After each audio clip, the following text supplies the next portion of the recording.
oppo A53 2015 இந்த ஃபோனை oppo launch பண்ணாங்க. ஆனால் இன்னைக்கு இந்த ஜெனரேஷனில் oppo A53 2020 அவங்க நிறைய அப்கிரேடோட லான்ச் பண்ண போகிறாங்க. இந்த ஃபோனோட ஃபுல் டீட்டெயில்ஸையும் இந்த வீடியோவில் நம்ம பார்க்க போகிறோம். எந்தெந்த ஃபியூச்சர்ஸோட எந்தெந்த அப்கிரேடோட அவங்க லான்ச் பண்ண போகிறாங்கிறத முழுமையாக இந்த வீடியோவில் நம்ம பார்க்கலாம். ஹலோ காய்ஸ், இது J4Y4N யூடியூப் சேனல். வாங்க இன்னைக்குள்ள வீடியோவில் போகலாம்.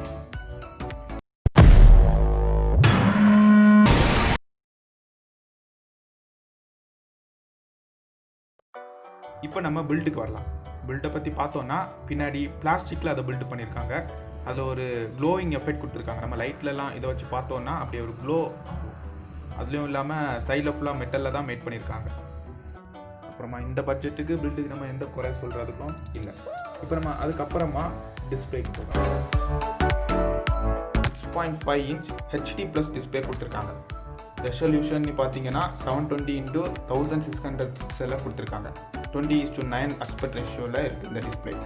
இப்போது ஃபுல்லாக நீங்கள் பார்த்தீங்கன்னா 82.9% screen to body ratio display கொடுத்துருக்காங்க, அதாவது ஸ்க்ரீன் சைஸ்.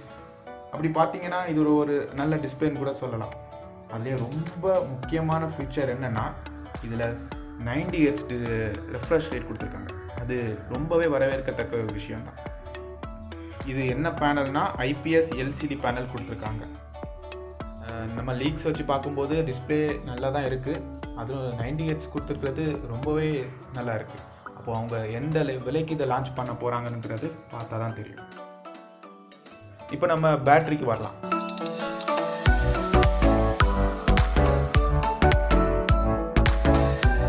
பேட்டரி பற்றி பார்த்தோன்னா 5000 mAh பேட்டரி கொடுத்துருக்காங்க. பேட்டரியில் இவங்க குறை வைக்கல. அதுவும் இல்லாமல் 18 வாட் ஃபாஸ்ட் சார்ஜரை பாக்ஸ்லேயே இன்க்ளூட் பண்ணுறாங்க. இது ரொம்பவே வரவேற்கத்தக்க விஷயம் தான். நார்மல் யூசேஜ், அதாவது டே டு டே யூசேஜுக்கு ஒரு நாள் தாராளமாக போதும். நீங்கள் ஒரு லைட் யூசேஜாக இருந்தீங்கன்னா 2 நாள் தாராளமாக போதும். அப்போது 18 வாட்ஸ் சார்ஜ் கொடுக்கும்போது நீங்கள் ஃபாஸ்ட்டாகவே அதை சார்ஜ் பண்ணிடலாம். கிட்டத்தட்ட 1 மணிக்கூர் இல்லைனா 1.5 மணிக்கூரில் நீங்கள் ஃபுல் சார்ஜ் பண்ணிடலாம்.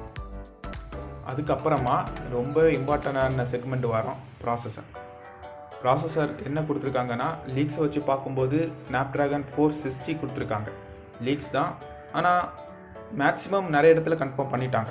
இப்போது Snapdragon 460ங்கிறது ஒரு லோ எண்ட் சிப்.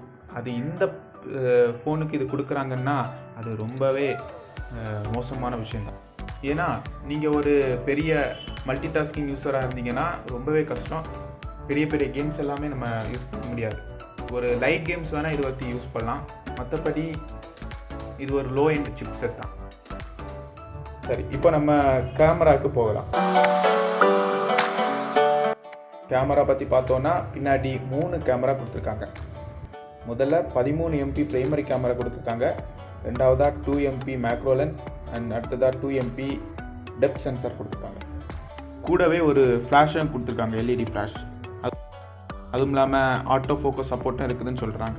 இப்போ நம்ம ஃப்ரண்ட் கேமரா பற்றி பார்த்தோன்னா ஒரு அந்த குட்டி நாட்சில் 16 MP கேமரா கொடுத்துருக்காங்க. அது f2.2 அப்பர்ச்சர் சைஸில் இருக்குது.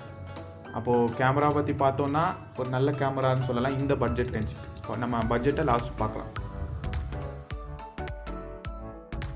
அடுத்ததாக சாஃப்ட்வேருக்கு போகலாம். நம்ம ஹார்ட்வேர் பார்த்துட்டோம். சாஃப்ட்வேர் பற்றி பார்க்கும்போதுனா இவங்க கலர் OS 7.2 கொடுத்துருக்காங்க. ஏன்னா இது ஓப்போ கம்பெனினால 7.2. ஆண்ட்ராய்ட் 10ஓட இவங்க லான்ச் பண்ண போகிறாங்க. ரேம் அண்ட் ஸ்டோரேஜ் வேரியண்ட்டை பார்த்தோன்னா 464GB வேரியண்ட், அடுத்தது 128GB வேரியண்ட்டை லான்ச் பண்ணுவாங்கன்னு நினைக்கிறேன். மைக்ரோ SD கார்டு சப்போர்ட் இருக்குது. 256GB வரைக்கும் நம்ம எக்ஸ்பேண்ட் பண்ணலாம். அதுக்கப்புறமா பார்த்தீங்கன்னா 3.5mm ஆடியோ ஜாக் கொடுத்துருக்காங்க. ஃபிங்கர் பிரிண்ட் சென்சாரும் பேக்கில் வச்சு கொடுத்துருக்காங்க. அது ஃபிங்கர் பிரிண்ட் சென்சாரும் ரொம்ப ஃபாஸ்ட்டாக இருக்குது. மற்றபடி பார்த்தீங்கன்னா டுயல் சிம் சப்போர்ட் இருக்குது. ஒரு பேசிக்காக ஒரு ஃபோனில் என்னெல்லாம் விஷயங்கள்லாம் தேவையோ அது எல்லாமே இந்த ஃபோனில் இருக்குது. அப்போது நல்ல கேமரா, நல்ல டிஸ்பிளே, நல்ல பேட்ரி கூட கொடுத்துருக்காங்க. ஆனால் பெர்ஃபார்மன்ஸ், அதாவது ப்ராசஸரில் தான் சொதக்கிட்டாங்க. அப்போது இப்போ நம்ம இதோட விலையை பற்றி பார்க்கலாம். லீக்ஸை வச்சு பார்க்கும்போது ஒரு கிட்டத்தட்ட 13 to 14 வரைக்கும் லான்ச் ஆகிறது வாய்ப்பு இருக்குது. அப்போது இந்த ரேஞ்சுக்கு கொஞ்சம் அதிகம்தான், இருந்தாலும் ஆஃப்லைன் ஃபோக்கஸ் பண்ணி இருக்கிறதுனால நம்ம இதை கன்சிடர் பண்ணலாம். அப்போ இவ்வளோ தான் இந்த சின்ன வீடியோ பார்த்ததுக்கு ஒரு லைக் கொடுங்க, சப்ஸ்கிரைப் பண்ணுங்கள், மற்றவங்களுக்கு ஷேர் பண்ணுங்கள். அவ்வளோதான். தேங்க்யூ.